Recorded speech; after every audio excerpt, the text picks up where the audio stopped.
사적, 중세. 역사적으로는 고대, 중세, 근대 이렇게 세 개밖에 없어. 역사적으로. 근세라는 용어 없어요. 한국, 중국만 사용하는 용어예요. 그러니까 중세도 용어의 의미가 있는데 뭐 그거 얘기할 시간은 없고, 일단 그 84페이지를 보시면 고려 475년 대충 한 500년 정도 돼. 고려 500년, 조선 500년인데 조선은 518년인데 대충 500년이라고 보고, 고려도 500년이라고 보고, 신라 1000년이라고 보고 이런 거야. 그래서 고려가 이 34대 임금, 34명의 임금, 10세기부터 14세기까지 이런다고. 918년에 고려를 건국하여서 1392년 7월까지 475년이야. 1170년 무신이 정치적인 변란에서 무신정변을 기점으로 해서 앞에를 전기라고 그러고 뒤에를 후기라고 그래요. 전기를 다시 나누면 1033년에서 44년까지 11세기 초반에 1033년에서 44년까지 이건 별로 의미가 없어요. 그냥 편의상 나눈 거야. 그 앞에를 초창기에서 10세기, 11세기 전반을 초창기에서 초기, 11세기 중반에서 12세기를 중간에 있었던 기간이 돼서 중기 이러는 거야. 초기, 중기를 합해서 전기 이러고. 그리고 무신정변을 기점으로 해서 왜 무신정변이 기준이 되느냐? 정치, 경제, 사회, 문화가 다 바뀌어. 지배층도 바뀌고, 고려 전기는 교종 중심, 고려 후기는 선종 중심 이렇게 바뀐단 말이야.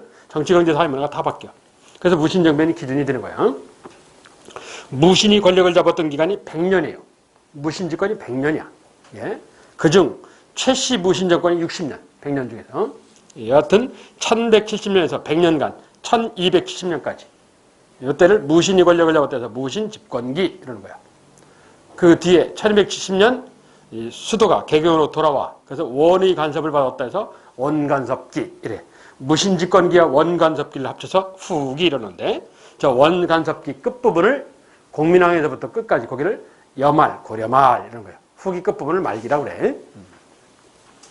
자, 이렇게 크게 나누면 4개를 나눠. 초기, 중기, 무신집권기, 원간섭기. 그렇다고. 자, 이때 밑에 지배층이야. 첫째 줄은 중앙지배층, 서울. 둘째 줄은 지방지배층. 초기는 중앙, 지방 할 것 없이 지방을 근거지라는 세력자가 권력을 잡았어. 호족. 신라 하대에 등장한. 그만큼 왕건이 힘이 없다는 얘기야. 왕건도 호족 중에 하나예요. 왕건도. 그랬던 것이 호족 중 일부가 왕건을 따라서 서울로 올라가서 서로 혼인을 통해서 세력을 형성했어. 그래서 이 가문과 가문이 혼인을 통해서 벌렬이라는 건 세력의 뜻이야. 가문과 가문이 혼인을 통해서 세력을 형성해서 지배신분 귀족이 되었다. 그래서 고려 전기 대표적인 지배층을 문벌귀족이라고 그래. 경원 이씨 집안의 이자겸. 경원 이씨는 지금 인천 이씨야. 지금 파평 윤씨 집안의 윤관. 지금 파주 윤씨. 예.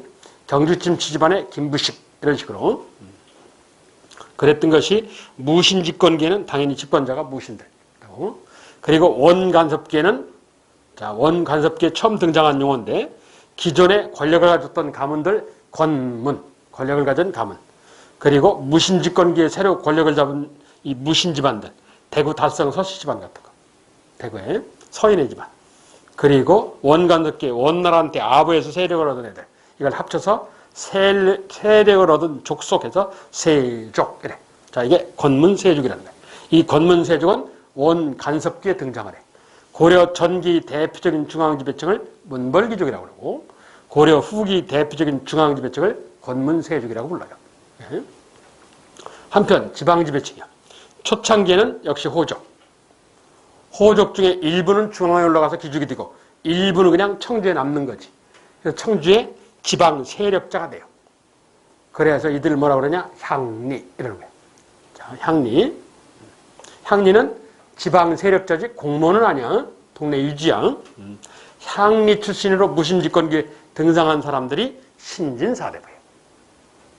단양 향리 집안의 정도전 뭐 이런 식으로. 경기도 파주 향리 집안의 정몽주 집안 이런 식으로.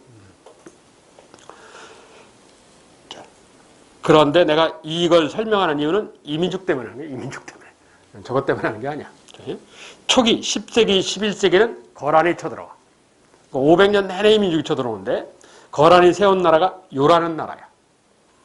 12세기는 고려 중기 우리하고 가장 오랜 외교 관계를 맺었던 그 내목한 여진족이야. 진짜 우리하고 족속이 같은 퉁구스 계열의 여진족, 괄호 열고 금이라는 나라를 세우지. 김일제라고 신라 후손이 세운 나라야. 그래서 나라가 금이야. 김자하고 비슷하더라. 금이. 예? 그래서 거기 여진족, 괄호 열고 금. 원래 삼국시대 토기에는 숙신, 음루 이랬고, 그리고 뭐 말갈, 통일신라 때 말갈, 물길 이랬고, 고려 때는 여진, 조선 전기에는 만주에 살았다고 해서 만주족, 조선 중기에는 금나라를 이어받는 데서 후금을 건국했고, 조선 후기에는 청이 됐고, 끊임없이 우리하고 관계가 있잖아. 예? 물론 좋은 관계는 아니지만 여하튼 여진족, 주로 시험 내면 여진족이야. 그리고 세계 최대 제국을 건국한 유일한 몽골리안, 몽골족. 이 세상 으뜸이 돼서 원이라는 국가를 세우죠. 예? 몽고가 아니고 몽골. 몽고는 우리나라가 일본 놈을 쪽발이라고 그러는 것처럼 욕하는 거야. 그래서 몽고 그러면 안 돼. 중국 놈들이 욕하는 게 몽고라는 표현이야. 예? 몽골 이래. 지금 몽골국이라고 나라도 있잖아. 그리고 고려 말에는 외소한 체국, 외국. 국사교과서가 일본 놈 씹은 거예요. 체격이 작아요. 외소한 체국 있듯이. 외국, 쇼다리 이렇게. 그리고 빨간 수건 메고 단체 정신을 강조하는 중국 놈들이 우리나라를 쳐들어왔어. 홍건적. 빨간 수건 메고 얘기야. 그래서 10세기, 11세기 거란, 12세기 여진, 13세기 몽골, 14세기 외공건적. 예? 자, 그중 거란과 여진에 대해서 나오면 정리할 필요가 있어. 예? 특히 주로 접는 여진이지만, 자, 이게 연표의 사연이고, 자, 그러면서 왕건이가 궁예의 부하이던 시절, 신라 말에 후삼국이 성립돼 신라라는 나라가 경상도로 축소가 되고 백제 땅에서는 뭐 경상도 상주에 지방 장군이었던 아자게라는 사람 아들이 진해견자 쓰는 견훤이라는 애가 나와. 그래서 그 견훤, 그래서 후백제, 그리고 고구려 땅에서는 통일신라 환한왕의 후궁의 자식으로 알려진 궁예라는 애가 등장을 해. 그래서 그 38페이지인가 있어. 별로 중요하지 않아서 그냥 지나왔는데 그 중에 궁예는 시험 낼 수 있어. 왜? 미륵신앙 때문에. 미륵신앙 때문에. 자기가 미륵이라고 주장을 해. 미륵이라고. 자기가 독심술을 한다. 나는 눈을 보면 마음을 읽는다. 뭐 이래서 자기 부인을 불륜을 저질렀다고 죽이고 막 이래. 이상한 놈이야. 이게. 삼국통일의 가능성이 가장 높았던 게 후백제 견훤이야. 근데 이 후백제 견훤은 삼국통일의 가능성이 가장 높았는데 못했어. 왜? 너무 무력을 앞세워서 전쟁을 했죠. 그래서 전쟁을 하면 백성들이 세금을 많이 내야 되고 일부 백성들은 전쟁에 끌려가야 되고 이랬단 말이야. 그리고 당하는 나라 열받고 이런다고. 그래서 경주 포수전 공격하고 막 이러잖아. 그래서 신라가 열받고 그래서 신라가 후백제하고 통합하려다가 고구려로 가서 합쳐버린다고. 왕건이한테 가서 삼국통일의 가능성이 가장 높았는데 못했어. 너무 물을 앞세우는 바람에. 그럼 왕건만 땡 잡은 거지. 예.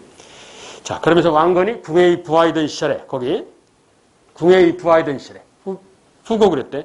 궁예의 부하이던 시절에 궁예의 명령을 받고 후백제 뒤통수 쪽을 점령을 해. 그게 전하남도 나주, 당시 지명으로 금성이라는데, 나주. 그래서 그 점령을 해. 이게 5월달 말인데, 점령을 했어. 11시 반쯤에. 점령했던 걸 그 지역 백성들한테 알리기 위해서 우리 고구려가 점령했다. 후백제 뒤통수를. 그래서 시가행진을 해. 그런데 5월달 말, 음력으로 5월달 말이니까 양력으로 6월 말 내지 7월 초쯤 될 거라고. 날씨가 더워. 물 기른 아가씨한테 먹을 물 좀 달래. 그러니까 물 기른 아가씨가 물을 줘요. 최근에 나주시가 문화 관광상품으로 개발해서 만든 건데 스토리텔링으로. 이게 왕건인 것 같고 이거 물 기른 아가씨가 물 주는 거예요. 이게. 그런데 그 물에다가 나뭇잎을 띄워서 저게 미쳤나 나뭇잎을 왜 띄워. 이렇게 컵을 먹으려면 나뭇잎이 입으로 들어올 거 아니야. 그러니까 자꾸 불어가면서 먹어야지. 야, 나뭇잎이 왜 띄웠냐? 그랬더니 너무 물을 급하게 찾으시는 거지. 잘못하면 체할게. 천천히 드시라고. 그러니까 지혜로운 여자들. 그래서 그 자리에서 멍석을 깔아놓고 성관계를 가졌다. 설마 그랬겠어? 부하들 잔뜩 있는데. 여하튼 뭐 이런 얘기를 갖고 있는 사람이 왕건이야. 그래서 지금 나주시에 있는 완사천이라고 그 우물이야. 우물. 예? 현재도 이렇게 복원을 해놨는데 이 얘기를 내가 왜 하냐? 시간이 남아서 하는 게 아니고 나도 이거 필요해서 하는 거야. 예. 그러면서 거기 이 전하남도 나주의 호족 지방 세력자 오다련이라는 사람 딸하고 정략결혼을 해요. 그래서 이 얘기가 오다련에는 호족딸하고 정략결혼하는 거에 관한 이 전설이 나온 것 같아. 실제 물기는 아가씨는 아닌 것 같고, 실제 물기는 아가씨 그러면 그게 남의 집 노비나 하녀라는 얘기 아니야. 그 신분이 낮잖아. 그런 뜻은 아니고, 호족은 호족인데 왕건이가 20여 명의 호족과 결혼 관계를 가져요. 그래서 부인이 29명이에요. 고려라는 나라는 첩제도가 없어요. 첩제도는 조선에서 나온 거야. 고려 때는 없었어. 처가 여러 명이에요. 처가. 고려는 부인이 여러 명이 있는 나라인데, 이게. 그래서 첩제도가 존재하지 않기 때문에 부인이 29명이나 있어요. 이게 20여 명의 호족과 결혼 관계를 갖는데 그 중에 가장 힘이 약한 호족 집안이 나주 오다련이라는 호족이에요. 그 딸과 이 결혼을 맺었는데 첫 번째 부인이 평안북도 정주의 유금필이라는 나중에 개국공신이 되는 사람 딸하고 첫 번째 부인으로 정략 결혼을 했어요. 근데 이 둘 사이에 애가 안 나와. 근데 두 번째 얻은 부인이 전라남도 나주 때 얻은 부인이야. 요 둘 사이에 아이가 나와요. 그러니까 얘가 태자지. 태자. 황제는 자식을 태자라고 그래. 왕이 계승권자를. 왕은 세자라고 그러고 고려는 고구려를 계승했기 때문에 황제라고 주장을 해. 그래서 고려 왕들은 이렇게 황금색 골룡포를 입어. 그래 놓고 모자도 조선 임금하고 다르게 이걸 통천관이라고 그래. 하늘 쪽으로 이렇게 뻗어 있는 관을 써. 하늘의 자손이다 이 소리야. 그래서 이걸 발해가 처음 주장한 건데 내가 발해 때 한번 얘기를 했어. 고려도 뭐라고 그러냐? 외왕. 밖으로는 왕이라고 그러지만 백성들한테는 황제라고 주장을 한단 말이야. 그래서 황제 국가는 뭐라는 관청이 있다고? 최고 관청에 뭐가 있다고 그랬어? 성이라는 관청이 있다. 그랬지? 그리고 황제는 또 뭘 쓴다고? 연호라는 걸 쓴다. 이랬단 말이야. 그래서 고려 왕들은 연호를 쓰는 거야. 그리고 나중에 보면 성이라는 관청이 나오고 저 외왕 내지는 발해하고 발해투라는 고려에 있고 그래. 자, 이 고려 얘기야. 그런 사연이 있어서 나온 얘기인 것 같아. 나중에 보면 그런 사연이 이어지는 얘기가 나와. 일단 그 왕건 어디 전라남도 나주를 점령했다. 왜? 후백제 견제책 이렇게 기억을 하죠. 전라남도 나주를 점령하였다. 후백제 견제책. 궁예 시절에 궁화가 왕이던 시절에. 자, 그러면서 그 밑에 후삼국 이 통일 과정 뭐 이거 그냥 참고로 봐. 고려태자 왕건은 백성을 끌어들이려고 민심수책 이건 어떤 나라든지 다 해. 오늘날도 해. 문재인 대통령이 초기에 백성한테 인기 끌려고 쇼한 거하고 똑같아. 다음에 대통령 나오면 그놈도 해. 다 해. 어떤 나라든지 누구든지 다 하는 거야. 민심수책 주로 세금 깎아준다든지 그리고 빈민구제책으로 봄에 농사일자금을 빌려줄 테니까 가을에 원금만 갚아라 해서 그 창고를 운영해. 이걸 흑창이라고 그래. 왜? 그 창구가 이 문이 나무로 돼 있어. 나무가 상하면 안 되니까 검은색 타르치를 했어. 검은색 썩지 말라고. 그래서 흑창이래. 근데 성종임금이 이게 용어가 별로 안 좋다고 그래서 의론이라는 창고다 해서 뭐라고 이름을 바꿔? 의창이라고 이름을 바꿔. 흑창이 의창이야. 고구려 유명한 진대법 제도가 부활한 거라고. 자, 그러면서 거기 후백제 건국 어쩌고저쩌고 뭐 그 얘기는 참고로 봐. 예? 그러면서 고려에 의한 삼국통일. 신라의 삼국통일은 당나라는 외세를 이용했고 무력을 했어. 그렇지? 근데 고려는 외세를 이용하지 않은 우리만의 통일, 자주적 통일이야. 그리고 무력을 이용하지 않은 평화적 통일이고. 그래서 김구가 꿈꾸는 통일이 고려 통일이에요. 자주적이고 평화로운 통일. 이게 김구의 소원이야. 예? 자, 그래서 그 페이지에서 아셔야 할 건 나주 점령 얘기야. 자, 그리고 85쪽 중세사의 성격 이건 그냥 지나가고. 자, 고려정 치사가 34명의 임금인데 34명의 임금 중에 알아야 되는 임금이 4명이야. 4명인데 첫째 초창기인 10세기 가장 중요한 임금이 누구냐? 일일성자 쓰는 성종이야. 34명의 임금 중에 제일 중요한 사람이야. 이 사람이 성종. 고려에도 성종이 있고 조선에도 성종이 있죠. 예. 그리고 14세기에 전에 얘기한 중회군주 망할 때 정신 차려라 이런 사람. 이게 두 번째 중요한 사람이에요. 공민왕이라고. 그리고 세 번째 아래 할 사람이 성종 앞에 약간 맛이 간 사람이 있어. 광종이라고. 광종. 이게 세 번째 아래 할 사람. 그리고 네 번째 아래 할 사람이 14세기 초반에 원나라 간섭기에 충선왕이라는 애가 있어. 이렇게 4명이 핵심이야. 10세기, 14세기야. 10세기, 14세기. 초기, 후기. 한다고. 요 4명. 요 4명이 중요해. 자, 그 고려 정치 잘하는데 그 완벽한 국사 교재하고 내가 틀리게 해놨어. 세기별로 해놨어. 세기별로. 10세기. 고려 500년인데 10에서부터 14세기까지. 10세기에는 7임금을 지나면서 나라를 기초로 확립해. 그걸 배경으로, 거기 써놨어. 쓰지 마. 11세기 발전을 하고, 발전. 올라갔단 말이야. 올라가니까 내려와야지. 그래서 12세기 흔들려. 분열. 이게 어떤 나라든지 이래. 그래서 13세기 병균이 침투해. 그게 몽골 침입이야. 병균 침투가. 그래서 결국 14세기 망해요. 조선도 똑같아. 조선도. 이 병균 침투가 조선은 외란오란 양난이야. 이게. 조선 500년, 고려 500년인데. 자, 그중 10세기 7임금이야. 기초확립기 이러는데. 뭐라는? 중앙집권이라는 기초를 확립하는 거지. 다시. 왜? 신라 하대에 흔들렸으니까. 중앙집권이 지방분권이 됐단 말이야. 그래서 지방분권, 지방의 권력자가 등장한다고. 걔네들 호족이라고 그러는 거야. 그걸 다시 호족 중에 하나인 왕건이었던 애가 중앙집권으로 희망을 한 거지. 예. 자, 그게 기초확립기인 10세기 역사야. 먼저 고려태조 왕건이야. 얘는 고려라는 국가를 재고 왕을 했는데 20여 명의 호족과 결혼관계를 가져. 분사력을 따지면 11등이야. 1등도 아니고 2등도 아니고 11등이야. 그러면 1등부터 10등을 자기 편으로, 12등부터 20등을 자기 편으로 끌어들여. 이게 상당히 약은 놈이야. 이게.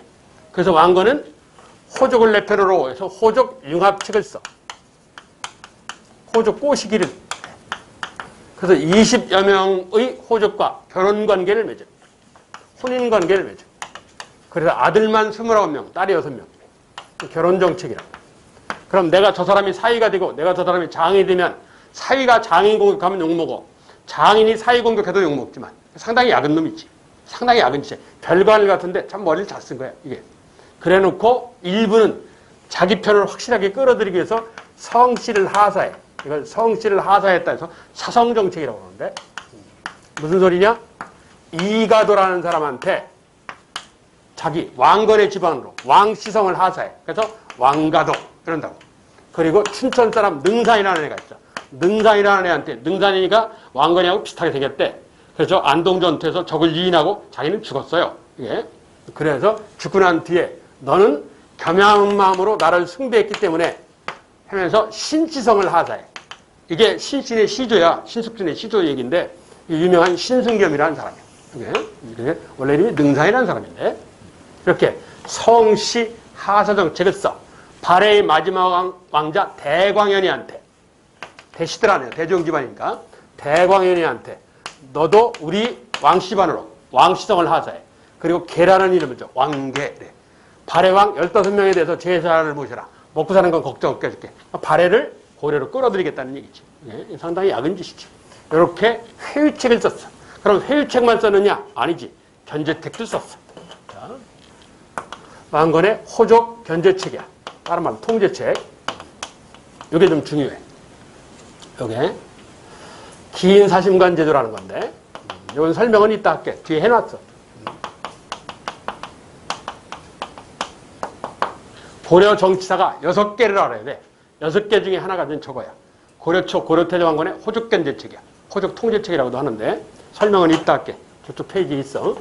여하튼 20여 명의 호족과 결혼관계를 가졌어. 그런데도 불안해.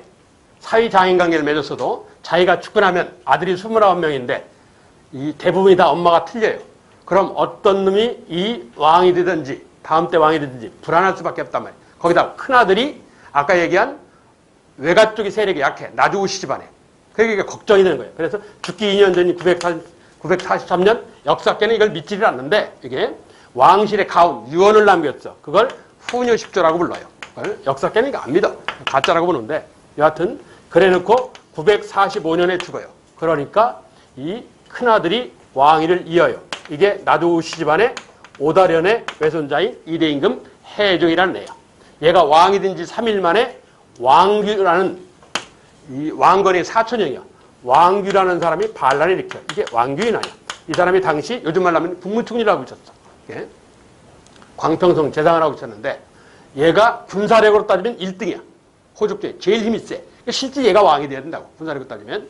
얘는 왕건애한테 자기 첫째 딸을 왕건애 15번째 이 왕비로 들여보냈고 둘째 딸을 왕건애 16번째 왕비로 들여보냈어. 셋째 딸은 해종의 부인이야. 그러니까 이모하고 결혼한 거예요. 해종이. 고래가 좀 콩가루야. 이게 근치는 동성혼이 성행을 하는데 예. 이중 둘째 딸인 16번째 왕비로 들어가는 데서 외손자가 나와요. 그러니까 사위인 해종을 죽이고 외손자를 왕으로 앉힌 다음에 자기가 권력을 갖겠다. 전국은 지가 왕을 하시겠다는 얘기지. 예. 그래서 해종이 왕이 된 지 3일 만에 반란이 일어나. 그러자 바로 밑에 동생 왕자 효란하는데 얘는 엄마가 틀려. 해종하고. 엄마가 충주 유씨 집안의 여자야. 충주 유씨 부인하고서 자식이 5명이나 나와요. 자식이 총 35명인데 그중에 5명이 충주 유씨하고 난 거야. 그러니까 이 부인을 사랑했나 봐. 뭐 자식을 많이 낳은 걸 보면 유일하게 3명 이상 난 사람이 이 사람 하나밖에 없으니까. 예? 그래서 얘가 삼촌인 왕식념이라는 서경유수 평양시장의 도움을 받아서 이 왕귀난을 진압을 해요. 그래서 왕으로 추대가 돼. 3대 임금 바르게 진압하였다 해서 정종 이러는 거야. 다시는 호족이 들고 일어나는 불sam사가 없도록 하겠다. 호족의 개인병사, 사병을 전부 다 몰수해. 사병몰수야. 지금 북쪽에 거란족이 쳐들어오게 생겼는데 무슨 놈의 사병이냐. 거란 대비군을 만들어. 그래서 호족의 군사력을 죽여. 예. 그러니까 그의 친동생 4대 임금 광종이야. 한자로 이렇게 쓰는데 우리나라에서는 이렇게 핏광자로 쓰면 독재자라는 뜻이야. 광종, 광해군. 광해군은 물론 독재자는 아니야. 예. 독재자라는 뜻이야. 중국은 불화변이 들어가면 독재자라고 보고 수양제라고 제일 유명한 놈이야. 이 사람은 확실히 독재를 했어. 한 20여 년 통치를 하는데 빛나는 독재를 했어. 그래서 최근에 뭐 영화 드라마 많이 된 인물인데 한 7년 정도는 정치를 참 잘해요. 그래서 빛나는 업적이 있어. 3년은 가만히 있다가 뒤에 7년은 또 개판을 쳐요. 그게. 그래서 빛나거나 미치거나 하는 드라마도 있었어. 최근에 몇 년 전에. 이게 광종이라는 사람이야. 그게. 자, 그 광종의 업적인데 2년에 하나씩 아주 훌륭한 업적을 썼는데 950년 노비가 편안한가를 해서 노비 안검법이라는 정책을 써. 그러니까 노비 해방 정책을 써. 억울하게 노비가 된 자는 호족한테 억울하게 노비가 된 자는 심사에서 평민으로 풀겠다. 평민은 국가에 대해서 납세 국방의 의무가 있어. 그러니까 당연히 왕권과 마찬가지지. 예. 그래놓고 958년 2년 뒤에 한반도 최초로 실력사회를 지향하는 과거라는 걸 실시해.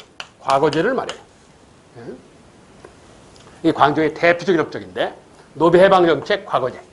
이 이외에 공무원 이 공복제도, 관복제도를 마련하고 그리고 유명한 친송, 송나라가 친선관계를 맺고 왕의 불교수승 왕사, 국가의 불교수승 국사, 그러니까 국가의 불교를 국가 정식, 국가 종교로 채택을 하고 많은 업적이 있었다. 한 7, 8년간에 걸쳐서. 그래서 3년 가만히 있다가 뒤에 충신을 죽여 서필이라고 간언, 바른 말을 하는 서필을 포함한 많은 대신들을 죽여요.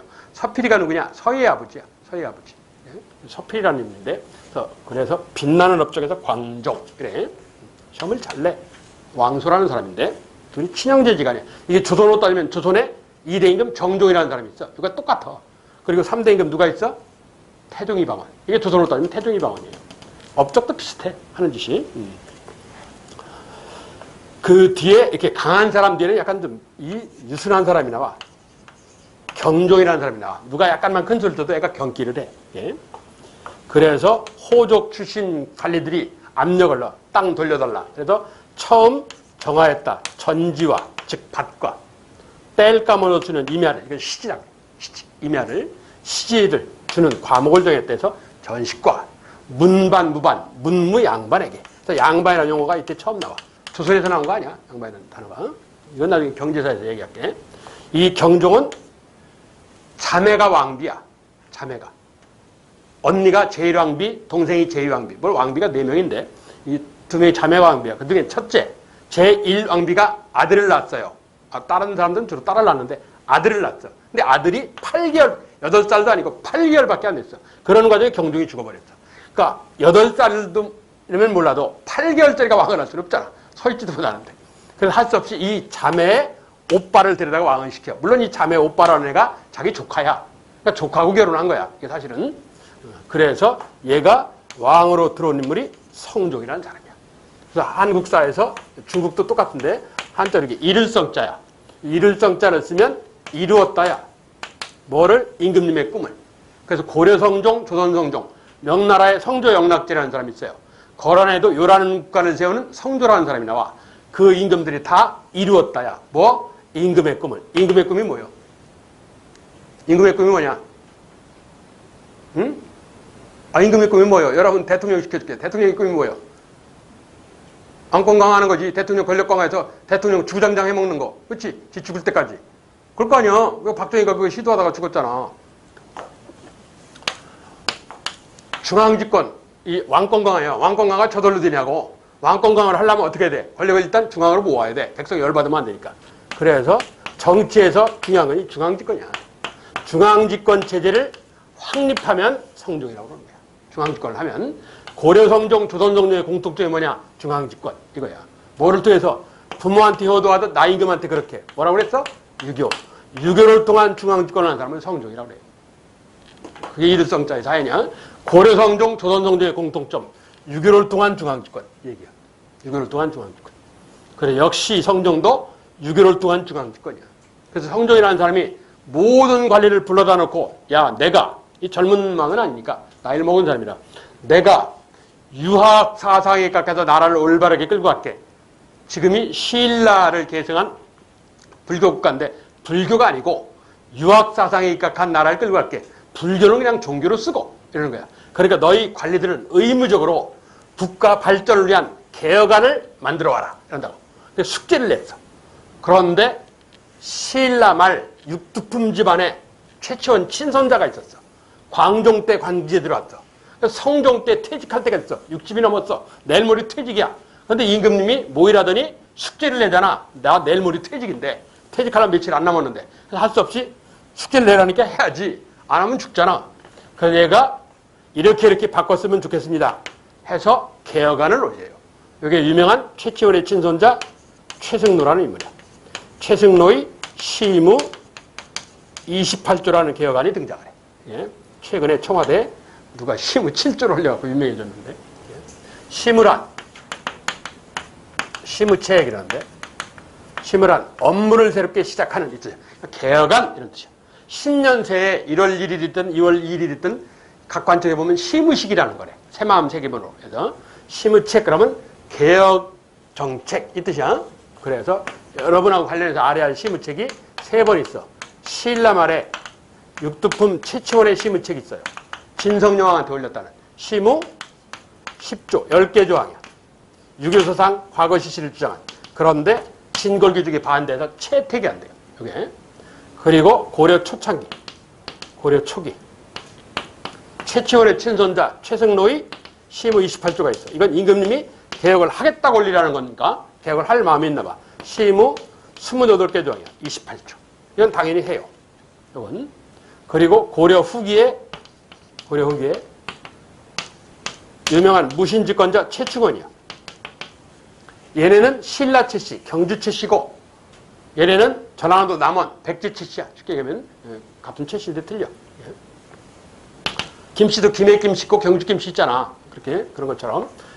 그래서 이 최충원이라는 무신 집권자는 시무 10조를 올리는데 여기도 시무 10조가 있잖아. 그럼 이게 혼선이라 한단 말이야. 이게 오늘날 학자들이 보니까. 그래서 학생 교육용으로 본래는 시무 10조라고 하는데 임금 너만 봐 해서 개혁안을 만들어서 보냈어. 임금만 보라고. 그래서 입부를 봉해서 개혁안을 써서 보내줬어. 그래서 이걸 봉사 10조라고 해. 봉했다 해서. 봉사 10조 이렇게 불러. 이것도 인기 끌라고 한 거지 실행을 안 해. 유일하게 실행한 건 이거 하나밖에 없어. 그렇지. 최승로의 시무 28조밖에 없어. 네? 그래서 최승로의 시무 28조 이거 하면 고려동 지산 70% 거의 다 하는 거예요. 이거 하면 거의 다 하는 거야. 자, 이 얘기는 좀 이따 설명하고. 그러고 난 뒤에 성종이 결혼을 했는데 자식이 없는 상태로 죽어요. 이게. 그래서 왕이 계승권자가 없으니까 누가 하느냐? 아까 경종 때 자매가 왕비라고 그랬잖아. 그래서 첫째 왕비한테 자식이 있는데 8개월밖에 안 됐습니다. 이랬지. 그래서 그 오빠를 데려다가 자매 오빠를 데려다가 임금을 했다. 그게 성종이다. 이랬어. 그 사이에 이제 얘가 큰 거예요. 그 8개월짜리가. 그 얘를 임금으로 데려다놓은 거예요. 이게 10세기 말 목종이라는 사람이야. 실제 권력은 누가 오느냐? 아까 경종의 첫 번째 부인. 이게 유명한 천추태후라는 여자야. 약간 불륜도 하고 뭐 그러는 여자인데, 이게. 목종은 시정전식과를 뜯어고쳐서 개정전식과라는 게 나와. 별로 중요하진 않은데, 이게 10세기 일곱의 임금이에요. 이렇게 외워. 태정관 경성목. 이렇게. 12세기까지는 외워. 왕을 외워야 돼. 그게 나. 태정관 경성목. 일곱 외워. 중요한 건 광종, 성종인데, 자, 성종 정치. 시무책. 시무 28조인데, 거기 해놨는데, 87페이지. 성종. 정치적 개혁안. 시무 18조. 그랬지? 자, 이걸 설명할게, 봐. 이게 포인트야. 자, 고려 초창기야. 당시 고려 초창기 권력이야. 자, 왕이 있어. 전제군주제니까 형식적으로 왕권이 강해야지. 그런데 그 밑에 호족 출신의 대신들이 있어. 군사력을 배경으로. 그러니까 본래 뿌리는 호족이 얘네들. 호족 출신 중앙 관리들이 있어. 왕하고 호족 출신 관리하고 대립을 해. 한다고. 그 밑에는 누가 있냐? 신라가 망했다고 귀족이 다 죽고 육두품 귀족이 다 죽고 백성 다 죽고 그런 거 아니잖아. 그래서 지식인인 육두품 귀족들이 있어. 고려 초창기 중앙관청의 권력 구도가 이래요. 나 최채원의 친손자 최승로는 육두품 집안이란 말이야. 그러니까 성종 임금님이 유교식 개혁 정치를 하겠다고 개혁안을 써오래. 나는 유학자란 말이야. 그러니까 임금이고 나발이고 내가 살아야 돼. 내가 내일 그만두더라도. 그래서 유학, 유교를 국가 통치념으로 삼읍시다. 그러니까 정치 사상으로 삼읍시다. 유교의 정치 사상 채택을 주장을 해. 그러면서 아주 유명한 말을 해. 불교는 수신의 본이요. 닦을수자 몸신자. 몸을 닦는 근본이요. 이거 무슨 소리냐? 개인 종교요. 유교는 다스릴 치자. 치국의 근본이다. 본이다. 본, 근본이다. 이 소리야. 이건 국가 사상, 윤리다. 이런 거야. 그러니까 불교는 종교로 가고 유교는 사상으로 가자라고 교통정리를 시도한 거야. 그래서 신라 때 1000년간 종교와 사상 구실했던 불교가 고려 초창기에 사상 자리를 빼주고 불교로 돌아가는 거야. 그래도 반발이 없어. 왜? 최승로가 교통정리를 잘해서. 이걸 유불조화라고 해. 혹은 유불공존. 유교와 불교가 잘 조화를 이루었다. 그런다. 유불조화. 그런다고. 이게 첫째 중요해. 육두품 계열의 얀, 최승로, 유교의 정치사상 채택. 자, 이래서 관직을 받더니 권력 구도가 이래. 그럼 내가 올라가려면 호족 출신 죽여야지. 그래서 호족은 지방을 근거지로 하는 사람이야. 얘를 죽이려면 어떻게 내려야 되느냐? 권력을 왕 중심으로 중앙에 몰아버리면 돼. 그래서 중앙 집권화를 시도해. 중앙 집권화를 추구하는 거야. 그래서 고려 최초로 이전까지, 이때까지는 왕이 힘이 없어서 중앙에서 지방으로 사또를 못 보냈어요. 잠깐 심부름은 보내도 지방에서 뿌리를 내리고 통치하는 사람을 못 보냈단 말이야. 그래서 최초로 지방도시 12군데 12목만, 그것도 298개 군현인데 12군데만 지방관을 파견했어. 이걸 한자에서는 바깥 외자를 써. 지방을 외관 파견, 풀어서 지방관 파견이라고 그래. 그러니까 중앙집권을 시도한 거지. 성종 때. 이게 고려 최초의 지방관 파견 모습이에요. 이게. 그러면 시간이 지나면서 이게 확대가 되겠지. 그러면 호족 세력이 죽는 거예요. 어제는 대립. 적의 적은 친구냐? 그래서 왕편을 들었단 말이야. 그런데 오늘은 이렇게 되면 호족이 사라지면 어떻게 되냐? 권력이 이렇게 되는 거지. 왕하고 육두품하고 대립을 하는 거야. 그래서 왕이 독재하는 걸 막자. 그래서 왕권 규제를 시도하는 거야. 왕의 독재를 막자 이래. 그런데 성종의원 안 받아들여. 지권력 잡으니까. 국회의원이 자기 세금 줄이고 그런 거 하겠냐고. 안 해. 10년이 지나도 안 하고 20년이 지나도 안 해. 세금, 월급 늘리는 거 그거는 국민한테 얘기 안 하고 지들끼리 만장일치로 채택을 해. 보면. 지금도 그래. 똑같은 거예요. 인간이. 자기 밥그릇 챙기려 하는 거야. 왕도 똑같아. 그래서 이게 제도적으로 막자. 이걸 갖고 6개월을 싸워요. 이걸 갖고. 안 되니까 이 최초원의 친손자 최승로가 상소를 다시 올려요. 건의안 말고. 5조 정적평이라고 해서 5조. 하나, 둘, 셋, 넷, 다섯. 그러니까 성종 앞에 5 임금에 대한 평가서를 보내요. 주로 테마가 광종 씹는 거예요. 왜? 저 사람같이 독재를 하면 안 됩니다. 그러니까 성종이 나는 독재 안 한다. 당신은 한다 칩시다. 당신이 죽고 난데 당신 아들, 손자, 증손자가 독재하면 그때는 어떡하시겠어? 할 말 없지. 지 죽고 난 뒤니까. 그거 어떡하자고? 그래서 왕이 독재할 경우 대신들이 항의라고 관청이 항의를 해도 절대 처벌하시면 안 됩니다. 그래 알았어. 이런다고. 그래서 5조 정적평이라는 상소를 통해서 왕권 규제를 제도적으로 인정을 해요. 그래서 이걸 일컬어 이 대들고 바른 말, 대들고 바른 말을 하게 하는 제도다 해서 대간제도라고 불러요. 대간제도 그런 거예요. 요게 시임의 18조의 핵심이야. 요 세 가지가. 첫째, 육두품에 의한 유교정치상 채택. 두 번째, 호족적자는 중앙집권화. 세 번째, 왕의 독재를 막자는 왕권 규제, 대간제도. 그렇다고 요 세 가지가 핵심이야. 그런데 하나를 더 알아야 돼. 약간 질은 떨어지지만. 고려 지금이 초창기야, 초기. 고려 초기 현상. 초기는 제가 뭐라고 그랬냐? 정치, 경제, 사회문화가 초기면 다 뭐라는 표현이 난다고? 자주적, 주체적, 독자적, 민족적 이런 식의 표현이 난다고 그랬어. 그래서 자주적. 우리가 주인공이죠. 문화의식 강조. 이게 무슨 얘기냐? 이건 오늘날 역사학계가 하는 말이고 뭔 주장을 했길래 이런 소리를 하느냐? 거기 해놨을 텐데. 거기 자주적 문화의식 강조. 그래서 그 상소문에 보시면 의복과 거마는, 의복은 옷, 거마는 자동차, 요즘으로. 옷 입는 가구 자동차는 국산 타자. 뭘 중국제 타냐? 이 소리야. 그건 국산으로. 얘기야. 그래서 자주성. 이라는 거야. 약간 질은 떨어지지만 좀 기억할 필요가 있어. 그 네 가지. 최성로 시임 28조. 그리고 28개 조항인데 현재 22개 조항만 전한다. 뭐 이러는 거예요. 자, 꽃은 고려정치 핵심은 이거야. 성종 때 왕, 대간제도를 통한 왕권 규제. 그리고 지방관팍을 통한 중앙집권화. 그리고 유교의 정치상 태택. 그리고 고려 초기 자주성을 들고 나왔다. 이런 거. 그 네 가지가 핵심이야. 나머지는 그때그때 얘기하고 뭐 별 필요 없는 것도 있고 이렇다고. 그래서 이게 10세기 성종으로 대표되는 중앙집권체제를 만들어가는 과정이야. 그게 중앙집권체제를 만들어가는 과정의 얘기야. 그 87페이지 사회경제를 보면 향직개편, 향리제도가 등장한 거예요. 성종 때. 호족 출신으로. 그리고 문화적으로는 문신월가법, 문신 관련된 매월 숙기를 냈어요. 똑똑한 임금이야. 관리가 돼도 끊임없이 공부하라 했어요. 공무원 시험 합격 갔다고 놀고 오면 안 되지. 뭐 계속 공부하라 이 소리예요. 현재 진행형 계속 공부하라 뭐 그런 뜻이야. 자, 그런데 중요한 게 있어. 성종은 중앙집권 체제를 완성한 사람은 아니고, 제가 신라 때도 얘기했는데 중앙집권 체제가 완성되려면 전제 조건이 있어요.